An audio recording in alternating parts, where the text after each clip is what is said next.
మీరు సుబుద్ధిని ఆధారం చేసుకొనుచున్నారా? మీరు గర్వపడుచున్నారా? మీరు నష్టపోకుండా ఉండాలనుకుంటున్నారా? అయితే సత్యవాక్కు అనే టీవీ కార్యక్రమాన్ని వీక్షిద్దాం. Praise the Lord. Jesus Christ prayer ministries వారు నిర్వహించు సత్యవాక్కు అనే టీవీ కార్యక్రమాన్ని వీక్షిస్తున్న మీ అందరికీ మా వందనాలు. ఇప్పుడు మా మామయ్య గారైన పాస్టర్ ఏ సాల్మన్ రాజు గారు వాక్యోపదేశాన్ని అందించెదరు. మనందరం విని దైవ దీవెనలు పొందుకుందాం. Praise the Lord. ప్రభునామానికి మహిమ కలుగును గాక.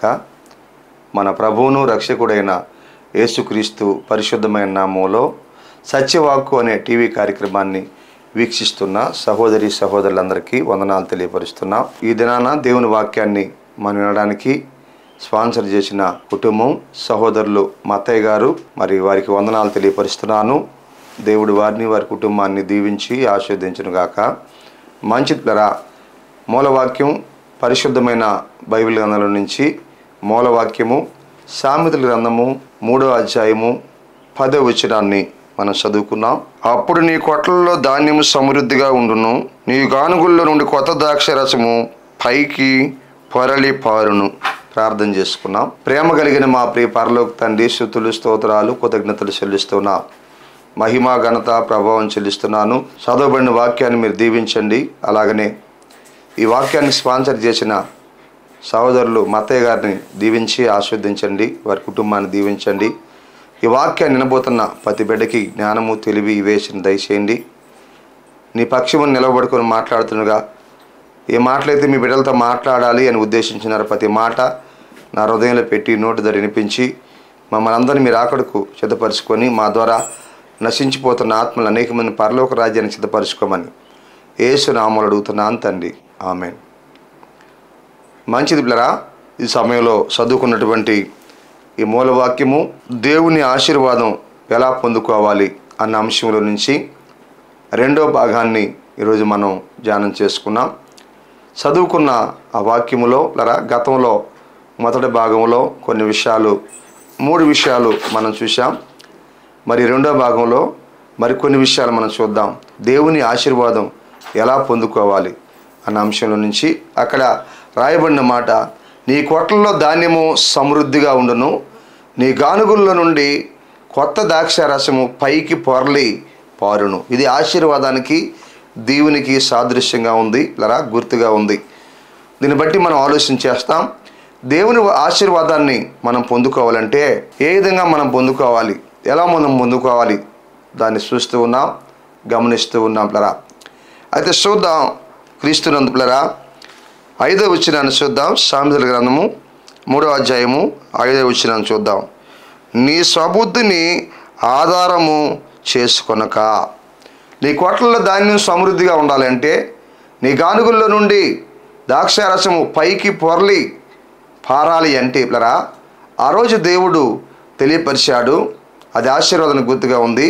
ఏం చేయాలంటే 5వ వచనం చెబుతుంది, నీ స్వబుద్ధిని ఆధారం చేసుకోకూడదు. ఈరోజు 2వ భాగంలో మొదటి పాయింట్ పిల్లరా, నీ స్వబుద్ధిని ఆధారం చేసుకోకూడదు. క్రీస్తునందు ప్రియ సహోదరి సహోదరులారా, దేవుని ఆశీర్వాదాన్ని మనం పొందుకోవాలి అంటే, ఆయన దీవెన మనం పొందుకోవాలంటే మన సొంత బుద్ధిని ఆధారం చేసుకోకూడదు, మన సొంత ఆలోచన ఆధారం చేసుకోకూడదు, మన సొంత ప్రయత్నాలు చేయకూడదు అని వాక్యం తెలియపరుస్తుంది పిల్లరా. ఈరోజు ఎందుకు అనేక మంది ప్రభువునందు విశ్వాసం ఉంచి కొనసాగతా కూడా దేవుని ఆశీర్వాదాన్ని ఎందుకు పొందుకోలేకపోతున్నారు అని మనం బాగా ఆలోచన చేస్తే పిల్లరా, చాలామంది వారి జీవితాల్లో దేవుని చిత్తాన్ని పక్కన పెట్టి, ఆయన ఉద్దేశాన్ని పక్కన పెట్టి, ఆయన ప్రణాళిక పక్కన పెట్టి అనేక మంది వారి సొంత బుద్ధి మీద ఆధారపడి జీవించడానికి ప్రారంభిస్తున్నారు పిల్లరా. సొంత ఆలోచన, సొంత ప్రయత్నాలు, సొంత మాటలు ఇవి ఉపయోగిస్తున్నారు. అందుకే వారి జీవితాల్లో అనేక మంది దేవుని ఆశీర్వాదాన్ని పొందుకోలేక వెనకబడిపోన్నారు. ఈరోజు కూడా క్రీస్తునందురా సొంత ఆలోచన, సొంత ప్రయత్నాలు మనం చేయకూడదు. ఎందుకో తెలుసా, మనకు వచ్చే ఆలోచనలోకి వాక్యానికి సంబంధం ఉందో లేదో మనం సరిచూసుకోవాలి. ఎప్పుడైనా మన జీవితాల్లో మనకు ఒక ఆలోచన వచ్చినప్పుడు, ఒక తలంపు వచ్చినప్పుడు మనకు వచ్చే ఆలోచనలకి దేవుని వాక్యానికి మనం సరిచూసుకోవాలి. ఇవి దేవుని వాక్యానికి సరిపోతాయా లేవా, ఈ వాక్యానుసారంగా ఉన్నాయా లేవా, ఈ వాక్యానికి విరుద్ధంగా ఏమన్నా ఉన్నాయా అని మనం ఆలోచన చేయాలి కదా. ఈరోజు ఎందుకు ఆశీర్వాదాన్ని పొందుకోలేకపోతున్నారంటే వారి సొంత ఆలోచనలకి గురవుతున్నారు. అనేక మంది వాక్యానికి సంబంధం లేకుండా అనేక మంది ఆలోచనలు చేస్తున్నారు, ప్రవర్తిస్తున్నారు. మనకి ఎన్నో ఆలోచనలు వస్తూ ఉంటాయి, మనకి ఎన్నో తలంపులు వస్తూ ఉంటాయి. అవి వాక్యానుసారంగా ఉన్నాయా లేవా, వాక్యానికి అనుకూలంగా ఉన్నాయా లేవా అని మనం గ్రహించాల్సిన వారంగా ఉన్నాం. ఎందుకు అంటే ఈ సొంత ఆలోచనలు చేసే వాళ్ళ గురించి వాక్యం రాయబడ్డం బైబిల్ గ్రంథంలో. సొంత ఆలోచనలు చేసే వాళ్ళు ఎలా ఉంటారు అంటే దేవుని ఆశీర్వాదం పొందుకోవటం కాదు కదా, వారి జీవితం ఎలా ఉంటుంది, వారి పరిస్థితి ఎలా ఉంటుంది, వారి నడవడికి ఎలా ఉంటుంది అని మనం ఆలోచన చేస్తే పరిశుద్ధమైన బైబిల్ గ్రంథంలో నుంచి యోబు గ్రంథము 18వ అధ్యాయము 7వ వచనంలో రాయబడిన దాని గురించి చక్కగా అక్కడ ఏమని రాయబడిందంటే, ఒకటి, వారి స్వకీయ ఆలోచన వారిని కూల్చును. చూసారా, సొంత ఆలోచన ఒక వ్యక్తిని కూలిస్తుంది, సొంత ఆలోచన ఒక కుటుంబాన్ని కూలిస్తుంది, సొంత ఆలోచన వారి జీవితాన్ని కూలిస్తుంది. వారు ఎక్కడ పడతారో తెలియదు కదా, వారు పడిపోతారు. ఉన్న పాటున సొంత ఆలోచనలు చేసేవాళ్ళు ఉన్న పాటున పడిపోతారు. ఎక్కడ పడతారో తెలియదు, దేంట్లో పడతారో తెలియదు లరా, ఏ విధంగా నష్టపోతారో అకస్మాత్తుగా వారు నష్టపోవటం జరుగుతుంది. ఆలోచించండి, వారు ఆ విధంగా నష్టపోవడానికి కారణము పిల్లరా మనం ఆలోచన చేస్తే వాళ్ళే కారణము. వాళ్ళ మాటలు, వాళ్ళ ఆలోచనలు, వారి మాటలు, వారి ప్రవర్తన లరా, వారి యొక్క క్రియలే కారణమని మనం జ్ఞాపకం చేసుకోవాలి. అందుకే వాళ్ళు ఎప్పుడు పడతారో తెలియదు, ఎక్కడ పడతారో తెలియదు, వాళ్ళు నష్టపోతారో, వారు లేములోకి వెళ్ళిపోతారో, వాళ్ళు అవమానంలోకి వెళ్ళిపోతారు. అలా వెళ్ళిపోవడానికి కారణం ఏమిటంటే పిల్లరా వారి ఆలోచనలు, వారి మాటలు, వారి ప్రవర్తనే పిల్లరా. గతంలో కూడా సొంత ఆలోచన చేసి ఎంతోమంది నష్టపోయిన వాళ్ళని మనం చూడగలం పిల్లరా. బైబిల్ గ్రంథంలో ఎంతోమందిని మనం చూడగలము. సొంత ఆలోచనలు చేసి, సొంత ప్రయత్నాలు చేసి నష్టపోయిన వాళ్ళు మనకి ఎంతోమంది కనిపిస్తున్నారు. ప్రియ దేవుని బిడ్డలారా ఆలోచించండి. గతంలో ఎంతోమంది అలా నష్టపోయిన వాళ్ళు మనం చూస్తున్నాము. అదేవిధంగా ఇప్పుడు నష్టపోతున్నటువంటి వారిని కూడా మనం చూస్తున్నాం. సొంత ఆలోచనలు చేస్తూ, సొంత ప్రయత్నాలు చేస్తూ, దేవుని వాక్యాన్ని పక్కన పెట్టి స్వబుద్ధిని ఆధారం చేసుకొని నష్టపోతున్న వాళ్ళు ఇప్పుడు మనకు కనిపిస్తున్నారు. గతంలో అలా నష్టపోయిన వాళ్ళు బైబిల్ గ్రంథంలో మనకు కనిపిస్తున్నారు. ఇప్పుడు చాలామంది సొంత ఆలోచనలు చేసి స్వబుద్ధి మీద ఆధారపడి, వాళ్ళ సొంత బుద్ధి మీద ఆధారపడి నష్టపోతున్నటువంటి వారిని మనం చూస్తున్నాము. అదేవిధంగా ఇక ముందు నష్టపోవడానికి కూడా సిద్ధంగా ఉన్న వాళ్ళని కూడా మనం చూస్తున్నాం. ఎంతోమంది నష్టపోవడానికి కూడా సిద్ధంగా ఉన్నారు, ఎంతోమంది వాళ్ళ జీవితాన్ని కోల్పోవడానికి సిద్ధంగా ఉన్నారు. సొంత ఆలోచనలు, సొంత ప్రయత్నాలు చేసేటువంటి వారు క్రీస్తునందు ప్రియ సహోదరి సహోదరులారా ఆలోచించండి. ఈ సమయంలో దేవుని వాక్యము మనకు తెలియపరుస్తూ ఉంటుంది. నీవు జాగ్రత్త పడాలి దేవుని బిడ్డ, నువ్వు జాగ్రత్త పడాలి సహోదరుడా, నువ్వు అన్ని విషయాలు జాగ్రత్త పడాలి. స్వబుద్ధి మీద ఆధారపడి భవిష్యత్తు మరి గతంలో ఎంతోమంది నష్టపోయారో, ఇప్పుడు ఎంతోమంది నష్టపోతున్నారు, ఇంకా నష్టపోవడానికి ఎంతోమంది సిద్ధంగా ఉన్నారు. అందుకే దేవుడు నీతో ముందుగానే మాట్లాడుతున్నాడు. నీవు నీ స్వబుద్ధిని ఆధారం చేసుకోవద్దు. నీకు వచ్చే ఆలోచనకి దేవుని వాక్యానికి సంబంధం ఉందేమో ఒక్కసారి ఆలోచించు. అలా సంబంధం లేకపోతే నువ్వు జాగ్రత్త పడాలి. నీకు వచ్చే ఆలోచనలు మంచివి కాదు, నీకు వచ్చే తలంపులు మంచివి కాదు, నీకు వచ్చే ఉద్దేశాలు మంచివి కాదు, నీకు వచ్చే ఊహలన్నీ కూడా మంచివి కాదు. అవి నిన్ను నష్టాలకి తీసుకెళ్తాయి, అవి నిన్ను అవమానాలకి తీసుకెళ్తాయి, అవి నిన్ను ఆపదల్లోకి తీసుకెళ్తాయని గ్రహించాలి. దేవుని బిడ్డ, సహోదరి సహోదరుడా ఆలోచించు. దేవుని యొక్క వాక్యం మనకి తెలియపరుస్తూ ఉంది. అలాగనే రెండో మాటను మనం ఆలోచన చేస్తే అక్కడ వారు వాగుల మీద నడిచేవారు. ఆలోచించండి, వాళ్ళు ఎలాంటి వారు అంటే వారు వాగుల మీద నడిచేటువంటి వారు. వాగుల మీద నడిచే వ్యక్తి, బురద మీద నడిచే వ్యక్తి ఎక్కడ పడతారో తెలియదు, ఎప్పుడు పడతారో తెలియదు, దేంట్లో పడతారో తెలియదు. ఏ బురదలైనా పడవచ్చు లరా, ఏ దొంగ ఊబులైనా పడవచ్చు, ఏ పాపపు ఊబులైనా పడచ్చు, ఎటువంటి మురికులైనా పడచ్చు, వారు వాగుల మీద నడిచేటువంటి వారు. అంటే వాళ్ళ ప్రయాణమే ఒక అపాయకరమైనటువంటి ప్రయాణము, ఒక ప్రమాదకరమైనటువంటి ప్రయాణము, ఒక నష్టాన్ని కలిగించేటువంటి ప్రయాణంలో వారు ఉన్నారు. ఎవరు? స్వబుద్ధిని ఆధారం చేసుకొని జీవించేవాళ్ళు, వాగుల మీద నడిచేవారని లేఖన భాగం మనకి తెలియపరుస్తుంది కదా. వాగుల మీద నడిచేవాళ్ళు చూడండి, మరి చాలా వాళ్ళు ఎప్పుడు పడిపోతారో తెలియదు. దొంగ ఊబిలో పడిపోతారు, పాపపు ఊబిలో పడిపోతారు, మురికిలో పడిపోతారో, ఏ ముళ్ళ మీద పడతారో తెలియదు, ఏ గుంటల్లో పడతారో తెలియదు, ఏ రాళ్ళ మీద పడతారో తెలియదు. వాళ్ళు అపాయకరమైన మార్గంలో ప్రయాణం చేస్తున్నారని మనం గ్రహించాల్సిన వారంగా ఉన్నాం. సహోదరి సహోదరుడా, ఆలోచించే సమయంలో వారు వాగుల మీద నడిచేటువంటి వారు. ఈరోజు నీ జీవితం ఎలా ఉంది? అడుగడుగునా భయంతో జీవించాలి. అడుగడుగునా ఎప్పుడు ఏం జరుగుతుందో తెలియదు.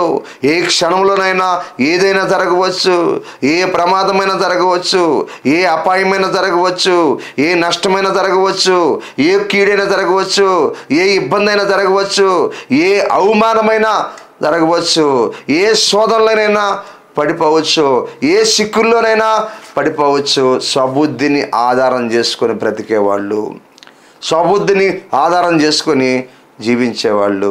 సహోదరి సహోదరుడా, ఆలోచించు. ఈ సమయంలో వారు వాగుల మీద నడిచేవారు. ఆలోచించేయండి, గమనించి. మూడో మాట అంటారు, తమ కాళ్ళే వారిని వలలోనికి నడిపించును. మూడో మాట అక్కడ రాయబడింది, తమ కాళ్ళే వారిని వలలోకి నడిపించును.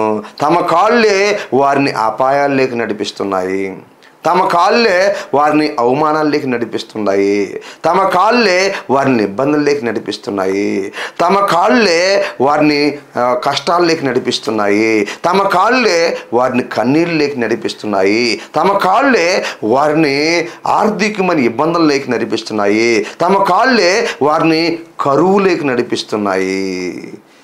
ఆలోచించేయండి పిల్లరా, వారు నష్టపోవడానికి పిల్లరా, గమనించండి సహోదరి సహోదరుడా, ఆలోచించండి. వారు నష్టపోవడానికి దేవుడు కారణం కాదు, వారు నష్టపోవడానికి సాతాను కూడా కారణం కాదు, వారు నష్టపోవడానికి ఏ మనుషులు కారణం కాదు, వాళ్ళు నష్టపోవడానికి ఏ శత్రువులు కారణం కాదు.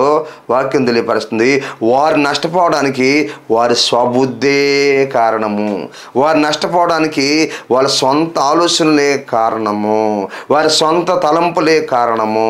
వాక్యం తెలియపరుస్తుంది సమయంలో. క్రీస్తు యేసునందు నా ప్రియ దేవుని బిడ్డలారా, ఆలోచించేయండి. లేఖన భాగం ఈ సమయంలో మనకి తెలియపరుస్తూ ఉంటుంది.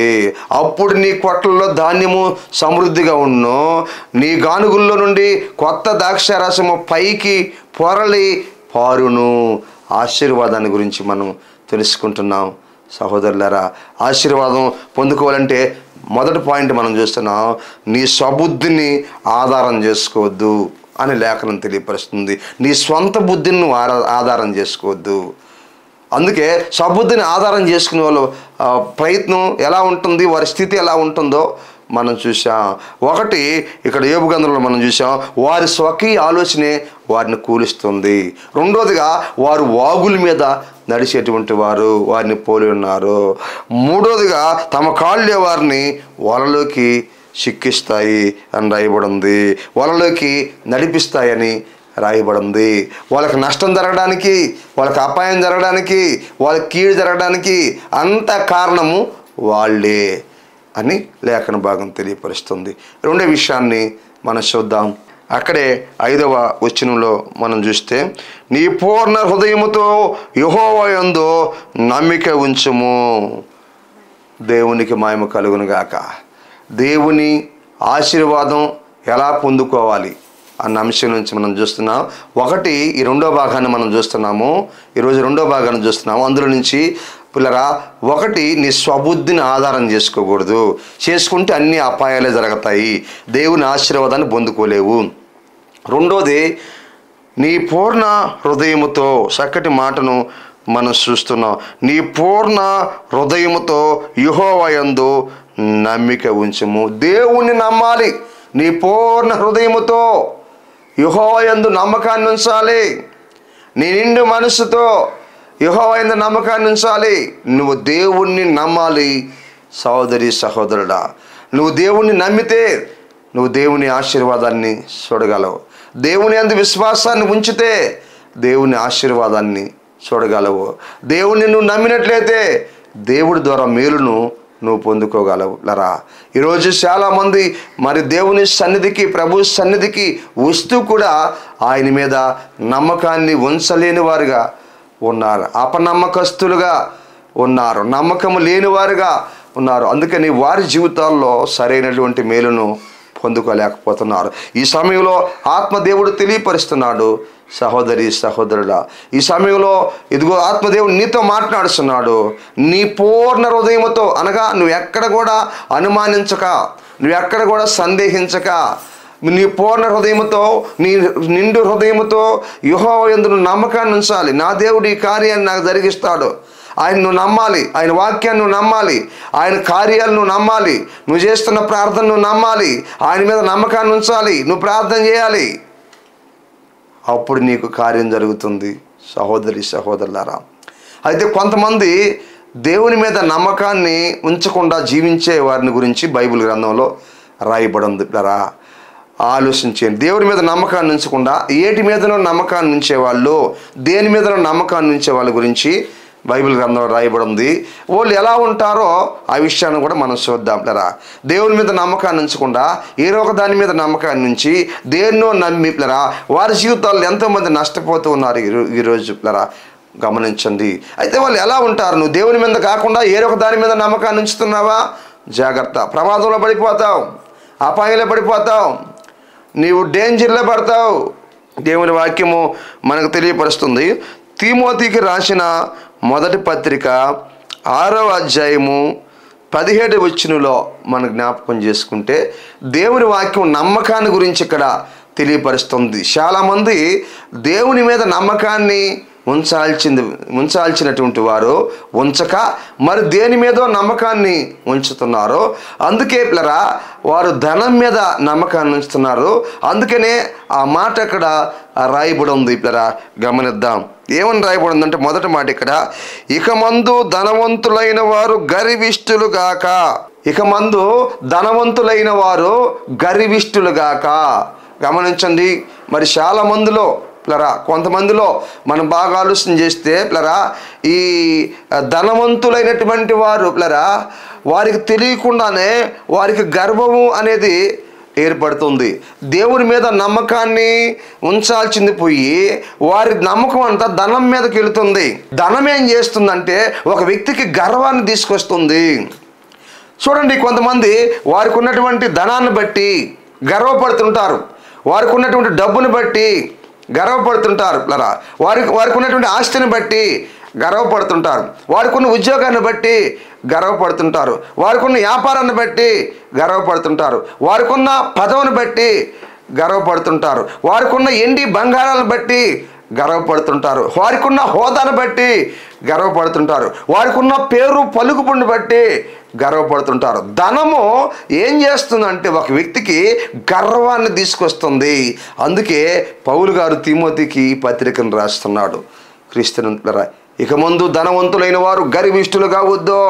అంటే ఆ ప్రాంతంలో ధనం కలిగిన వారు ఉన్నారు, అలాగనే ఆ ప్రాంతంలో గర్విష్ఠులైనటువంటి వారు కూడా ఉన్నారు. వారిని గురించి ఇక్కడ పౌలు గారు తిమోతికి ఈ విషయాన్ని రాస్తున్నాడు. అయ్యా నీవు జాగ్రత్త, ఆ ప్రాంతంలో నువ్వు జాగ్రత్త. క్రీస్తునందు సహోదరి సహోదరుడా, ధనము అనేది మనకు తెలియకుండానే మనలో గర్వం తీసుకొని వస్తుంది. జాగ్రత్త పడాలి. దేవుని మీద నమ్మకాన్ని తగ్గిస్తే వస్తుంది. ధనం మీద నమ్మకాన్ని ఉంచుతారు కొంతమంది. ఎందుకని అంటే ధనానికే ప్రాధాన్యతనిస్తారు. డబ్బు శాశ్వతం కాదు. ధనం మనకు తెలియకుండానే ధనం అనేది గర్వాన్ని తీసుకొని వస్తుంది అని మనం గ్రహించాలి. అప్పుడు ఆత్మీయ జీవితంలో మనం పడిపోతాము, దేవునికి దూరం అయిపోతాము, సాతానికి దగ్గరైపోతాము, లోకానికి దగ్గరైపోతాము, పాపానికి దగ్గరైపోతాము, అన్యాయానికి, అక్రమానికి, మోసానికి దగ్గరైపోతాము. లరా దేవుని కంటే ఎక్కువగా ధనాన్ని నమ్మినట్లయితే, దేవుని మీద ఉంచాల్సిన విశ్వాసాన్ని, నమ్మకాన్ని ఉంచకుండా ధనం మీద నమ్మకాన్ని ఉంచితే ఆ ధనము ఏం తీసుకొస్తుందంటే గర్వాన్ని తీసుకొస్తుంది. జాగ్రత్త. డబ్బు సంపాదిస్తున్నావా సహోదరుడా, సహోదరి, మంచిదే. కానీ దాని ద్వారా నీకు గర్వం రాకుండా జాగ్రత్త పడు.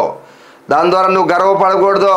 గర్వపడ్డావు నువ్వు దేవునికి దూరం అయిపోతావు, సంఘానికి దూరం అయిపోతావు, సహవాసానికి దూరం అయిపోతావు, వాక్యానికి దూరం అయిపోతావు, ఆరాధనకు దూరం అయిపోతావు. రేపు నువ్వు పరలోక రాజ్యానికే దూరం అయిపోతావు. డబ్బు ఉండటం మంచిదే, కానీ దేవుడి కంటే ఎక్కువగా నెత్తిని పెట్టుకుని దాన్ని ఊరేగకూడదు. సహోదరి, సహోదరుడా, జాగ్రత్త పడు. ధనవంతుడిగా ఉన్నావా, నువ్వు జాగ్రత్త పడు. ధనం కలిగి ఉన్నావా, జాగ్రత్త పడు. ఒకవేళ దేవుడిని ఆశ్రదించినడా, జాగ్రత్త పడు. అంతేగాని దేవుని కంటే ఎక్కువగా నువ్వు ధనాన్ని నమ్మేవో మోసపోతావు. అందుకని ఇక ముందు ధనవంతులైన వారు గర్విష్ఠులు కావద్దు. ఒకవేళ నేను దేవుడు ఆశీర్దించున్నాడా, దేవుడు నిన్ను దీవించున్నాడా, దేవుడు నీకు సహాయం చేస్తున్నాడా, నీకు ఆస్తులు ఇచ్చున్నాడా, అంతస్తులు ఇచ్చున్నాడా, నీకు డబ్బు ఇచ్చున్నాడా, ఇంటి బంగారాలు ఇచ్చున్నాడా, మంచి ఉద్యోగం ఇచ్చున్నాడా, మంచి వ్యాపారం ఇచ్చున్నాడా, మంచి పదవి ఇచ్చున్నాడా, మంచి పేరు ఇచ్చున్నాడా, మంచి పలుకుబడి ఇచ్చున్నాడా, మంచి సాక్ష్యం ఇచ్చున్నాడా, అయితే గర్వపడవాకు. ఇవన్నీ దేవుడు నీకు ఇచ్చాడు. దేవుడు నీకు ఇచ్చాడు. దేవుడిని నమ్ము, దేవుని యందు విశ్వాసం ఉంచు. వాటికి ప్రాధాన్యత ఇవ్వద్దు. అవి ఈరోజు ఉంటాయి, రేపు పోతాయి. దేవుడు శాశ్వతమైన వాడు. నువ్వు నిశ్చయమైనతో కూడా ఉండాలని దేవుడు కోరుకుంటున్నాడు. ఈ వాక్యం వింటున్న సహోదరి, సహోదరుడా, గమనించండి. రెండో మాట రాయబడింది అక్కడ, అస్థిరమైన ధనము యందు నమ్మిక ఉంచుక. అది శాశ్వతం కాదు. ధనము శాశ్వతం కాదు.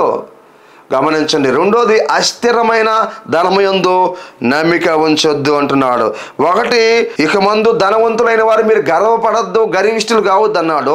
రెండో మాట, అస్థిరమైన ధనము యందు నమ్మిక ఉంచక. ఎలాంటి ధనం అంటే అస్థిరమైనది. ఈ ధనము అస్థిరమైనది, ఇది శాశ్వతమైనది కాదు, ఇది అస్థిరమైనది. ఈరోజు ధనవంతులుగా ఉంటారో రేపు ధనం లేకుండా పోవచ్చు నీ దగ్గర. ఆలోచించండి. ఈరోజు నువ్వు ధనవంతుడిగా ఉండొచ్చు, రేపు నీ దగ్గర ధనం లేకుండా పోద్ది. ఈ వాక్యం వింటున్న సహోదరి, సహోదరుడు, ధనం ఉందని ఎర్రవేగుతున్నావేమో, జాగ్రత్త. దేవుని కంటే ఎక్కువగా నువ్వు ధనానికే ప్రాధాన్యతనిస్తున్నావేమో, దేవుని కంటే ఎక్కువగా నువ్వు ధనానికే ఇలువిస్తున్నావేమో, దేవుని కంటే ఎక్కువగా నువ్వు ధనాన్నే ప్రేమిస్తున్నావేమో. ధనము అస్థిరమైనదని వాక్యం తెలియపరుస్తుంది. ధనము శాశ్వతం కాదు. వాక్యం చెప్తుంది ధనమును నమ్ముకున్నవాడు పాడైపోతాడని వాక్యం రాయబడింది. సహోదరి, సహోదరుడా, దేవుడి కంటే ఎక్కువగా ధనాన్ని నమ్ముకుంటే వాడు పాడైపోతాడు. ఆ వ్యక్తి పాడైపోతారు. వాళ్ళు ఎవరైనా కావచ్చు. దేవుని కంటే ఎక్కువగా ధనాన్ని ప్రేమిస్తే త్వరగా నువ్వు పాడైపోబోతున్నావు, త్వరగా నువ్వు నష్టపోబోతున్నావు, త్వరగా నువ్వు అవమానాన్ని పొందబోతున్నావు, త్వరగా నువ్వు అపాయంలో పడబోతున్నావు, త్వరగా నువ్వు సిక్కుల్లో పడబోతున్నావు, త్వరగా నువ్వు ఇబ్బంది పడబోతున్నావు, నువ్వు కోల్పోబోతున్నావు. ఈ వాక్యం ద్వారా దేవుడిని హెచ్చరిస్తున్నాడు. ఈ వాక్యం ద్వారా దేవుడిని ప్రేమిస్తున్నాడు. దేవుని కంటే ఎక్కువగా ధనాన్ని ప్రేమిస్తున్నావా? మరి దేనైనా నువ్వు ప్రేమిస్తున్నావా? ఆలోచించు. ధనము ఈరోజు నీ దగ్గర ధనం ఉండొచ్చు, రేపు అది నీ దగ్గర లేకుండా బాధ్యత. గుర్తించండి. లేకపోతే ఈరోజు నువ్వు ధనము లేనివాడిగా దరిద్రుడిగా ఉండొచ్చు, రేపు నీ దగ్గరికి ధనం వస్తుంది, రేపు నువ్వు ధనవంతుడు కావచ్చు. ఇలా ధనము, ఈరోజు ధనం ఉన్నోళ్ళు కొద్ది రోజులకు ధనం లేకుండా బాధ్యత. మనం గుర్తించాలి. ఈరోజు భేదవారిగా ఉండొచ్చు, ఈరోజు దరిద్రులుగా ఉండొచ్చు, కొద్ది రోజులకు వాళ్ళ దగ్గరకు ధనం వస్తుంది. ఈ ధనం చేతులు మారుతూ ఉంటుంది. అస్థిరమైంది ఇది. చేతులు మారుతూ ఉంటుంది. అందరి చేతుల్లో నలగతా వస్తుంది. ఇది అందరి చేతుల్లో తిరగతా వస్తుంది. అది ధనం శాశ్వతం కాదు. ధనం శాశ్వతంగా ఉండదు. ఈ ధనం చేతులు మారుతూ వస్తుంది. ఈరోజు ధనవంతులుగా ఉన్నవాళ్ళు కొద్ది రోజులకు దరిద్రులు కావచ్చు. ఈరోజు దరిద్రులుగా ఉన్నవాళ్ళు కొద్ది రోజులకు ధనవంతులు కావచ్చు. ఈ ధనం అనేది అందరి చేతులు తిరగతూ, అందరి చేతుల్లో నలగతా, అందరి చేతుల్లో మారతా, అందరి చేతుల్లో తిరగతా వస్తుంది ధనము. అందుకే ఇది అస్థిరమైనది. అందుకే దీని యందు నమ్మకాన్ని ఉంచకూడదు. ఇది నీకు అవసరానికి కావాలి. దేవుని కంటే ఎక్కువగా దీన్ని ప్రేమించకూడదు. దేవుని మీద నువ్వు నమ్మకాన్ని ఉంచాలి. నీ పూర్ణ హృదయముతో యెహోవా యందు నమ్మకం ఉంచమని వాక్యం తెలియపరుస్తుంది. నీ నిండు మనసుతో, నీ పూర్ణ మనసుతో ఆయన యందు నువ్వు నమ్మకాన్ని ఉంచాలి. సహోదరి, సహోదరుడా, ఇంకొక మాట కూడా రాయబడింది. అక్కడ చక్కటి మాటను మనం ఆలోచన చేస్తే, సుఖముగా అనుభవించుటకు సమస్తమును మనకు ధారాళముగా దయచేయు దేవుని యందే నమ్మిక ఉంచుడని ఆజ్ఞాపించుము. అంటే అక్కడ ధనమును నమ్మే వాళ్ళు కొంతమంది ఉన్నారు, దేవుడికి అంటే ధనాన్ని ప్రేమించే వాళ్ళు ఆ ప్రాంతంలో కొంతమంది ఉన్నారు. అందుకనే తిమోతికి పత్రిక రాస్తున్నాడు.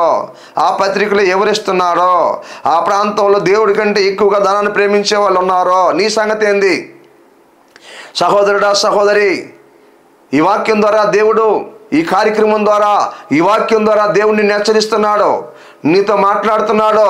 గమనించు, నిన్ను హెచ్చరిస్తున్నాడు, నీ హృదయాన్ని ప్రేరేపిస్తున్నాడు. ఎవరో ఒకవేళ నీతో ధైర్యంగా మాట్లాడకపోవచ్చు, ఇదిగో ఈ సమయంలో ఆత్మదేవుడు నీతో మాట్లాడుతున్నాడు. నువ్వున్న స్థితిని బట్టి, నువ్వున్న హోదాను బట్టి, మీ సంఘ కాపరి ఒకవేళ నీతో మాట్లాడలేకపోవచ్చు. ఒకవేళ ఈ వాక్యం ద్వారానైనా సరే దేవుడు నిన్ను హెచ్చరిస్తున్నాడు. ఈ వాక్యం ద్వారా దేవుడు నీతో మాట్లాడుతున్నాడు. నీకున్నటువంటి హోదాను బట్టి, నీకున్నటువంటి డబ్బును బట్టి, నీకున్నటువంటి పేరును బట్టి, నీకున్నటువంటి పలుకుబడిని బట్టి ఒకవేళ నీతో ఎవరు చెప్పలేకపోవచ్చు. ఈ సమయంలో పరిశుద్ధాత్మ దేవుడికి మొహమాటం లేదో, ఉన్నట్టుగా ఆయన తెలియపరిచే దేవుడై ఉన్నాడో ఈ సమయంలో నీతో మాట్లాడుతున్నాడు. జాగ్రత్త పడు దేవుని బిడ్డ. అందుకే చక్కటి మాటను మనం చూస్తున్నాము. సుఖముగా అనుభవించుటకు సమస్తమును మనకు ధారాళముగా దయచేయి దేవుని యందే నమ్మిక ఉంచమని ఆజ్ఞాపించమని. అంటే అక్కడ ధనాన్ని నమ్మే వాళ్ళు ఉన్నారు, ధనాన్ని ప్రేమించే వాళ్ళు ఉన్నారు, ధనాన్ని అత్తుకునే వాళ్ళు ఉన్నారు. దేవుని కంటే ఎక్కువగా ధనాన్ని ప్రేమించే వాళ్ళు, ధనాన్ని ఆశించే వాళ్ళు, ధనాన్ని సమకూర్చుకోవాలనుకునే వాళ్ళు ఆ ప్రాంతంలో ఉన్నారు. కాబట్టి వారికి ఆజ్ఞాపించము. మన దేవుడు సమస్తమును, చూసారా, ఆయనందు మనం నమ్మకాన్ని ఉంచితే పిల్లరా సుఖముగా అనుభవించుటకు సమస్తమును ధారాళముగా మనకు ఆయన దయచేయగలడు. మూడో మాటను మనం చూస్తున్నాం ఇక్కడ. సుఖముగా అనుభవించుటకు సమస్తమును ధారాళముగా దయచేయు దేవుని యందే నమ్మిక ఉంచుడని ఆజ్ఞాపించము. అవును, మన దేవుడు సమస్తమును మనకి ధారాళముగా దయచేయగలడు. మనం సుఖముగా జీవించడానికి ధారాళముగా ఆయన మనకి సమస్తాన్ని ఇవ్వగలడు. ఎప్పుడు తెలుసా? నువ్వు ఆయన యందు నమ్మకాన్ని ఉంచితే, నువ్వు ఆయన యందు నమ్మిక ఉంచితే, ఆయన మార్గంలో నడుస్తూ ఉంటే సమస్తాన్ని కూడా దేవుడు నీకు ఇవ్వగలడు. దేవుని బిడ్డ, సహోదరి, సహోదరుడా, నీకు సమస్తాన్ని దేవుడు ఇవ్వగలడు. నువ్వు సుఖముగా జీవించడానికి దేవుడు సహాయం చేస్తాడు. నీ కుటుంబానికి కావాల్సిన దేవుడు ఇస్తాడు, నీకు కావాల్సిన దేవుడు ఇస్తాడు, నీ పిల్లలకు కావాల్సిన దేవుడు ఇస్తాడు. సుఖముగా జీవించడానికి ధారాళంగా ఇస్తాడు. ఆయన పిసనార్తనంతో ఉండడు. దేవుడు ధారాళంగా ఇస్తాడు, సమస్తం మనకిస్తాడు. చక్కటి మాట, సుఖముగా, మంచి మాట. అక్కడ చూస్తే సుఖముగా అనుభవించుటకు, మనం సుఖంగా ఉండడానికి, సుఖంగా ఇక్కడ అనుభవించడానికి, ఈ భూలోకంలో మనకు కావాల్సినటువంటి వాటిని పిల్లరా సమస్తమును ఆయన ఇస్తాడు. సుఖముగా ఉండడానికి సమస్తమును ఆయన ఇస్తాడు. ఎలా ఇస్తాడు తెలుసా? ధారాళంగా ఇస్తాడు. ఆయన ధారాళంగా ఇస్తాడు, ధారాళంగా ఇస్తాడు. ఒకవేళ దేవునికి ధారాళంగా లేకపోవచ్చు, దేవుడు నీకు ధారాళంగా ఇస్తాడు. దేవుడు ధారాళంగా నీకు దయచేస్తాడు. ఆయన యందు నమ్మిక ఉంచితే ధారాళముగా ఇస్తాడు. చక్కటి మాటను మనం చూస్తున్నాం. ధారాళముగా ఇస్తాడు. ఇప్పుడు తెలుసా, నువ్వు దేవుని యందు నమ్మిక ఉంచినప్పుడు సహోదరి, సహోదరుడా, వాక్యం తెలియపరుస్తూ ఉంటుంది. సమస్తమును దేవుడు మనకు దయచేస్తాడు. దేవునికి మహిమ కలుగును గాక. మరొక 6వ వచనం చూద్దాం. 3వది, అప్పుడు నీ కొట్టులో ధాన్యము సమృద్ధిగా ఉండును, నీ గానుగుల నుండి కొత్త ద్రాక్షారసం పైకి పొర్లి పారును. దేవుని ఆశీర్వాదం ఎలా పొందుకోవాలి అన్న అంశం నుంచి 2వ భాగాన్ని మనం చూస్తున్నాం. ఈరోజు మొదటగా నీ సబుద్ధిని ఆధారం చేసుకోకూడదు, ఒకటి. 2వది, నీ పూర్ణ హృదయంతో యెహోవా యందు నమ్మిక ఉంచాలి. 3వ విషయాన్ని చూద్దాం. నీ ప్రవర్తన అంతటి యందు ఆయన అధికారమునకు ఒప్పుకొనుము. దేవునికి మహిమ కలుగును గాక. నీ ప్రవర్తన అంతటి యందు దేవుని అధికారానికి ఒప్పుకోవాలి. 3వదిగా, దేవుని ఆశీర్వాదాన్ని నువ్వు పొందుకోవాలంటే, దేవుని దీవెని నువ్వు పొందుకోవాలంటే నీ ప్రవర్తన అంతటి యందు, ఈ లోకంలో నువ్వు ఎలా ప్రవర్తిస్తున్నావో, ఈ లోకంలో ఎలా జీవిస్తున్నావో ఆ ప్రవర్తన అంతటి యందు దేవుని అధికారానికి నువ్వు ఒప్పుకోవాలి. అనగా దేవుని అధికారం కింద ఉండి నువ్వు ప్రవర్తించాలి. దేవుని అధికారం కింద ఉంటూ నువ్వు జీవించాలి. దేవుని అధికారం కింద ఉంటూ నువ్వు బ్రతకాలి. దేవుని ఆధ్వర్యంలో ఉంటూ నువ్వు జీవిస్తూ ఉండాలి. నీ ప్రవర్తన అంతటి యందు ఆయన అధికారానికి ఒప్పుకో. సహోదరి సహోదరుడా, ఎలా ప్రవర్తిస్తున్నావు ఈరోజు? ఎలా జీవిస్తున్నావు ఈరోజు? ఎలా ఆలోచన చేస్తున్నావు ఈరోజు? ఎలా మాట్లాడుతున్నావు ఈరోజు? నువ్వు ప్రభు నిన్ను అడుగుతూ ఉన్నాడు సమయంలో నీ ప్రవర్తన అంతటి యందు ఆయన అధికారాన్ని ఒప్పుకో. అనేకులు ఒకరి అధికారం కింద ఉండాలి అనుకోరు, ఓళ్ళు అధికారులుగా ఉండాలనుకుంటారు చాలామంది. నువ్వు దేవుని అధికారం కింద ఉండాలి, నీవు దైవ సేవకుల అధికారం కింద నడిపించబడుతూ ఉండాలి, దేవుని అధికారం కింద నువ్వు నడిపించబడుతుండాలి. చాలామందిని మనం చూసినప్పుడు అధికారం కింద ఉండటానికి చాలామంది ఇష్టపడరు, కానీ వారు అధికారం చేయాలని అనుకుంటారు. వారి ఆధిపత్యాన్ని వహించాలని అనుకుంటారు, వారు పైన ఉండాలని అనుకుంటుంటారు, వారి పెత్తనాలు చేయాలని అనుకుంటారు చాలామంది. ప్రియులరా, సహోదరి సహోదరుడా, ఆలోచించే సమయంలో దేవుడి వాక్యం తెలియపరుస్తూ ఉంటుంది, ఆత్మదేవుడు తెలియపరుస్తున్నాడు నీతో. ఆలోచించు, నీ ప్రవర్తన అంతటి యందు దేవుని అధికారానికి నువ్వు ఒప్పుకోవాలని వాక్యం రాయబడింది. ఎందుకంటే వాళ్ళ అధికారం కింద వారి ఇష్టానుసారంగా జీవిస్తుంటారు. ఒకరి అధికారం కింద ఉండరు, ఒకరి నడిపింపు కింద ఉండరు. గమనించండి, వారి ఇష్టానుసారంగా జీవించేదానికి ఉండదు కదా. ఆలోచించి, అందుకే కదా చిన్న కుమారుడు కూడా తన ఆస్తిని తీసుకుని వెళ్ళిపోయాడు దూర ప్రాంతం. ఎందుకని? తండ్రి అధికారం కింద ఉండాలని, తండ్రి ఆధిపత్యంలో ఉండాలని, తండ్రి నడిపింపు కింద ఉండాలని, తనకు స్వతంత్రత లేదని, తన ఇష్ట ప్రకారంగా జీవించేదానికి హక్కు అధికారాలు లేవని ఆస్తిని పంచుకొని దూర ప్రాంతం వెళ్ళిపోయాడు, నష్టపోయాడు. ప్రియ దేవుని బిడ్డలారా, గ్రహించండి, నష్టపోయాడు. అందుకే వాక్యం తెలియపరుస్తుంది, ఈ సమయంలో అనేకులు ఇష్టానుసారంగా జీవించడానికి వీలుండదని అధికారం కింద ఉండరు. మనం చూద్దాం పరిశుద్ధమైన బైబిల్ గ్రంథంలో నుండి మొదటి దినవృత్తాంతాల గ్రంథము 28వ అధ్యాయము 9వ వచనంలో ఒక మాటను మనం చూద్దాం. దావీదు అక్కడ అంటాడు, దావీదు మహారాజు అంటున్నాడులరా, దావీదు అందరిని అక్కడ ఏం చేశాడంటే సమకూర్చి దేవుని ఎదుట సత్యాన్ని చెబుతున్నాడు. ప్రజలందరినీ అక్కడ సమకూర్చాడు దావీదు. వాళ్ళ కుమారుణ్ణి సొలొమోన్ని అక్కడ సమకూర్చాడు. ఆ రాజ్య ప్రజలందరూ కూడా సమకూర్చి దేవుని గురించిన సత్యాన్ని దావీదు అక్కడ వెల్లడిపరుస్తున్నాడు. దేవుని గురించిన సత్యాన్ని అక్కడ బయలుపరుస్తున్నాడు. ఏమంటున్నాడంటే దావీదు ఆలోచన చేస్తే, దేవుడైన యెహోవా అందరి హృదయములను పరిశోధించువాడు, దేవునికి మహిమ కలుగునుగాక. దేవుడైన యెహోవా అందరి హృదయాలను పరిశోధించువాడు అంటున్నాడు, పరీక్షించువాడు. నా కుమారుడైన సొలొమోనా, ఓ ఇశ్రాయేలు ప్రజలారా, మన దేవుడు ఎలాంటి వాడంటే, మనం ఆరాధించే దేవుడు ఎలాంటి వాడంటే అందరి హృదయాలను పరిశోధించే దేవుడు, అందరినీ చూస్తున్నటువంటి దేవుడు, అందరినీ గమనిస్తున్నటువంటి దేవుడు, అందరినీ పరిశీలన చేస్తున్నటువంటి దేవుడు అంటున్నాడు. పిల్లరా, మన హృదయంలో ఏముందో ఆయన బాగా చూస్తున్నాడో, మన ఆలోచనలో ఏముందో ఆయన బాగా చూస్తున్నాడో, మన తలంపుల్లో ఏముందో ఆయన బాగా చూస్తున్నాడో, మన ప్రవర్తన ఎలా ఉందో ఆయన చూస్తున్నాడో. ఆయన దగ్గర మనం దాచిపెట్టేది ఏమీ లేదు, ఆయన దగ్గర మనం మరుగుపరిచేది ఏది లేదు. ఆయన అందరి హృదయాలు ఎరిగినటువంటి దేవుడిగా ఉన్నాడు. ఆయన దగ్గర మనం మరుగుపరచడానికి దాచిపెట్టడానికి కూడా ఏది కూడా లేదు అని తన కుమారుడైన సొలొమోనుకిని, ఇశ్రాయేలు ప్రజలకుని వారందరినీ సమకూర్చి దేవుడు గురించినటువంటి సత్యాన్ని అక్కడ దావీదు తెలియపరుస్తున్నాడు. మొదటి మాట, దేవుడైన యెహోవా అందరి హృదయములను పరిశోధించువాడు అన్నాడు. రెండో మాట, ఆలోచనలన్నిటినీ సంకల్పములన్నిటినీ ఎరిగినవాడు. మన ఆలోచనలు ఎరిగినవాడు, మన సంకల్పాలన్నీ కూడా ఎరిగినవాడు. మనం ఏం ఆలోచన చేస్తున్నామో, మనం ఏది నిర్ణయించుకుంటున్నామో, ఏది మన సంకల్పం అయి ఉందో, ఏది మన ఉద్దేశం అయి ఉందో అది ఎరిగినవాడు. ఒకటి పరిశోధించేవాడు, రెండోదిగా మన సంకల్పములన్నిటినీ కూడా, ఆయన ఆలోచనలన్నిటినీ సంకల్పములన్నిటినీ కూడా ఆయన ఎరిగినవాడు. ఏది మనం ఆయన దగ్గర దాచలేమంటున్నాడు. రెండో మాట, మనం ఏది కూడా దాచిపెట్టలేము దేవుడి దగ్గర అని సర్వ సమాజానికి తన కుమారుడికి దావీదు తెలియపరుస్తున్నాడు.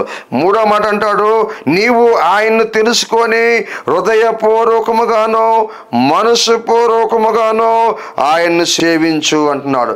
దేవునికి మహిమ కలుగును గాక. ఆయన గొప్పతనాన్ని నువ్వు తెలుసుకొని, ఆయన నిలువును తెలుసుకొని హృదయపూర్వకంగానో మనసు పూర్తిగానో నీ దేవుడైన యెహోవాను సేవించాలి. ఆయన అందరినీ పరిశోధించేవాడు మొదటి మాట. మన సంకల్పాలన్నీ కూడా ఎరిగిన వాడు రెండో మాట. మూడో మాట, ఆయన తెలుసుకొని ఇదిగో నువ్వు హృదయపూర్వకంగా మనస్ఫూర్తిగా నీ దేవుణ్ణి సేవించాలి, నీ దేవుణ్ణి ఆరాధించాలి, నువ్వు దేవుణ్ణి గణపరచాలి, నీ దేవుణ్ణి స్తుతించాలి, నీ దేవుడికి నువ్వు మొరపెట్టాలి, ఆయన మార్గంలో నువ్వు నడిపించబడుతూ ఉండాలి. నీ జీవితం బాగుండాలంటే, నీ రాజ్యం బాగుండాలంటే, నీ పరిపాలన బాగుండాలంటే, నీ అధికారం బాగుండాలంటే, ఈ ఇశ్రాయేలు ప్రజలందరూ కూడా బాగుండాలంటే ఆయన హృదయపూర్వకంగా నువ్వు సేవించాలా. ఈ వాక్యం వింటున్న సహోదరి సహోదరుడా, ఈరోజు నీ కుటుంబం బాగుండాలంటే, నీ భార్య బాగుండాలంటే, నీ పిల్లలు బాగుండాలంటే, నీ సహోదరి సహోదరులు బాగుండాలంటే, నీ కుటుంబ సభ్యులందరూ బాగుండాలంటే మనసు పూర్తిగా హృదయపూర్వకంగా ఆయన నువ్వు సేవించాలి. ఆయన ఇదిగో ప్రతి ఒక్కరిని పరిశోధించే దేవుడని నువ్వు గుర్తించాలి. నీ సంకల్పాలన్నింటినీ కూడా ఆయన ఎరుగున్నాడని నువ్వు గుర్తించాలి. ఆయన గొప్పతనాన్ని నువ్వు తెలుసుకొని, ఆయన నిలువును తెలుసుకొని హృదయపూర్వకంగా మనస్ఫూర్తిగా నువ్వు ఆయన సేవించాలి. దేవునికి మహిమ కలుగును గాక. క్రీస్తునందు ప్రియ సహోదరి సహోదరుడా, అప్పుడు నీ జీవితంలో గొప్ప మార్పును చూస్తావు, నీ బ్రతుకులో గొప్ప మార్పును నువ్వు చూస్తావు. గమనిద్దాం ఈ సమయంలో. అందుకనే దేవుని వాక్యం మనకు తెలియపరుస్తూ ఉంది. మూలవాక్యం మనం చూస్తున్నాం, అప్పుడు నీ కొట్లలో ధాన్యము సమృద్ధిగా ఉండును, నీ గానుగుల్లో నుండి కొత్త ద్రాక్షారసం పైకి పొరలి పారును. లరా దేవుని ఆశీర్వాదం ఎలా పొందుకోవాలి అన్న అంశం నుంచి రెండో భాగాన్ని చూస్తున్నాం. మొదటి పాయింట్ మనం చూసాం, నిస్సబుద్ధిని ఆధారం చేసుకోకూడదు. చేసుకుంటే పరిస్థితి ఎలా ఉంటుంది అంటే, చక్కటి మాట మనం చూసాం, వారి స్వకీయ ఆలోచన వారిని కూలిస్తుందని చూసాం. రెండోది, వారు వాగుల మీద నడిచేవారని చూసాం. మూడోది, తమ కాళ్ళే వారిని వాళ్ళలోనికి తీసుకుని వెళ్తున్నాయని మనం గమనించాం. రెండో మాట, నీ పూర్ణ హృదయంతో యెహోవా యందు నమ్మిక ఉంచాలని మనం చూసాంలరా. అందులో నుంచి మనం చూసా, ఇక ముందు ధనవంతులైన వారు గర్విష్ఠులు కాకూడదు. ధనం గర్వాన్ని తీసుకొస్తుంది, జాగ్రత్త పడదాం. రెండోది, ధనము అస్థిరమైనది, దాని యందు నమ్మకాన్ని ఉంచొద్దు అని దేవుని వాక్యం తెలియపరుస్తుంది. మూడోది, సుఖముగా బ్రతకడానికి సమస్తమును కూడా ధారాళముగా దయచేయు దేవుని యందే మనం నమ్మిక ఉంచాలని మూడో విషయాన్ని మనం చూసాం. అలాగనే మూడో పాయింట్ మనం చూసాం, నీ ప్రవర్తన అంతటి యందో ఆయన అధికారాన్ని ఒప్పుకోవాలని వాక్యం మనకు తెలియపరిచింది పిల్లరా. అదేవిధంగా సొలొమోనుకి ఇశ్రాయేలు ప్రజలకి దావీదు చెబుతున్నాడు. ఏం చెప్పాడంటే పిల్లరా, వారందరూ సమకూర్చి నీ దేవుడైన యెహోవా అందరి హృదయాలు పరిశోధించేవాడు అని మొదటి మాట చెప్పాడు. రెండో మాట, ఆలోచనలన్నిటినీ సంకల్పములన్నిటినీ ఎరిగిన వాడు అని చెప్పాడు. మూడోదిగా, నీవు ఆయన తెలుసుకొని హృదయపూర్వకముగా మనస్పూర్వకముగా ఆయన్ని సేవించి ఆరాధించమని వాక్యం తెలియపరిచింది పిల్లరా. గమనిద్దాం, ఈరోజు మనందరం కూడా హృదయపూర్వకంగా ఆయన స్తుతిద్దాం, మహింపర్దాం, తల్ల ఉంచుకున్నాం, ప్రార్థన చేసుకున్నాం. ప్రేమ కలిగిన మా ప్రియ పరలోక తండ్రి, నీ స్తోత్రాలు కృతజ్ఞతలు చెల్లిస్తున్నాం ప్రభువా. మీరు మా కోసం మీ ప్రాణాన్నే పెట్టారు. మీరు నాయన ధనవంతులయ్యా, పేదవారిగా ఉన్న మమ్మల్ని ధనవంతులుగా చేయడానికి ప్రభువా. అయ్యా, ధనవంతులైన మీరు అయ్యా ఇదిగో దారిద్రులుగా ఈ లోకానికి వచ్చాడు ప్రభువా. దరిద్రులైనటువంటి మమ్మల్ని ధనవంతులుగా చేయడానికి వచ్చారు. అందుని బట్టి స్తోత్రాలు చెల్లిస్తున్నా, కృతజ్ఞతలు చెల్లిస్తున్నా. ఈ వాక్యం వింటున్న ప్రతి బిడ్డను జ్ఞాపకం చేసుకోండి. ఎవరు పేదవారిగా ఉన్నారో, ఎవరు లేమిలో ఉన్నారో, ఎవరు అప్పుల్లో ఉన్నారో, ఎవరు సమస్యల్లో ఉన్నారో, ఎవరు సిక్కుల్లో ఉన్నారో వాళ్ళందరినీ ప్రభువా మీరు జ్ఞాపకం చేసుకున్న ఆయన. వాళ్ళ దారిద్ర్యాన్ని మీరు తొలగించండి ప్రభువా. వారిని మీరు దీవించి ఆశీర్వదించండి ప్రభువా. వారిని మీరు బలపరచమని వేడుకొనిస్తున్నాను ప్రభువా. మీ సహాయం వాళ్ళకి అందించమని అడుగుతున్నాను ప్రభువా. అవి వాళ్ళ సబుద్ధి మీద ఆధారపడకుండా మీరు సహాయించండి అయ్యా. మీ అందు నమ్మకాన్ని ఉంచేదానికి మీరు సహాయించండి అయ్యా. వారి ప్రవర్తన అంతట్లో మీ అధికారానికి ఒప్పుకునే దానికి మీరు సహాయం చేయమని వేడుకుంటూ ప్రార్థిస్తున్నాను తండ్రి. మీరు మా కోసం ప్రాణం పెట్టి రక్తాన్ని గారిచి చిలువ మాని మీద అర్పించబడ్డారు ప్రభువా. బలైపోయారు నాయన. తిరిగి సమాధిని జయించి మూడో రోజు మృత్యుంజయుడు లేచారు తండ్రి. తిరిగి పరలోకానికి ఆరోహణమయ్యారు నాయన. నేడు రేపు రాబోతుండగా మీరు అక్కడికి మమ్మల్ని అందరూ సిద్ధపరచమని వేడుకుంటున్నా. అలాగే నీ వాక్యాన్ని స్పాన్సర్ చేసిన సహోదరులు మా అత్తయ్య గారిని దీవించి ఆశీర్దించి బలపరచు. వాళ్ళ కుటుంబ సభ్యులందరినీ కూడా దీవించి ఆశీర్దించమని, చిన్న ప్రార్థన దీవించమని యేసుక్రీస్తు పరిశుద్ధమైన నామములో అడిగి వేడుకుంటున్నాను తండ్రి. ఆమేన్. మన పరమ తండ్రి అయిన దేవుని ప్రేమ, ఆయన కుమారుడైన యేసుక్రీస్తుల వారి కృప, పరిశుద్ధాత్మ దేవుని కన్నుని సహవాసము ఇక్కడ గుండి మనకి భూలోకం సకల పరిశుద్ధులందరికీ ఇప్పుడు ఎల్లప్పుడూ సదాకాలము తోడై ఉండి నడిపించునుగాక. ఆమేన్. ఇంతవరకు దేవుని వాక్యాన్ని శ్రద్ధగా ఉన్న మీ అందరికీ ప్రభు యేసుక్రీస్తు నామములో వందనాలు. దేవుడు మిమ్మల్ని దీవించి ఆశీర్వదించునుగాక. ఆమేన్. మీ ప్రార్థన అవసరతలకు సంప్రదించవలసిన మా ఫోన్ నంబర్లు 9959458024 మరి యొక్క నంబర్ 9640495124. మా అడ్రస్ కోడూరు కండ్రిగా సోస్త్రికం టిపి గూడూరు మండలం నెల్లూరు జిల్లా. మీ అందరికీ మా వందనాలు.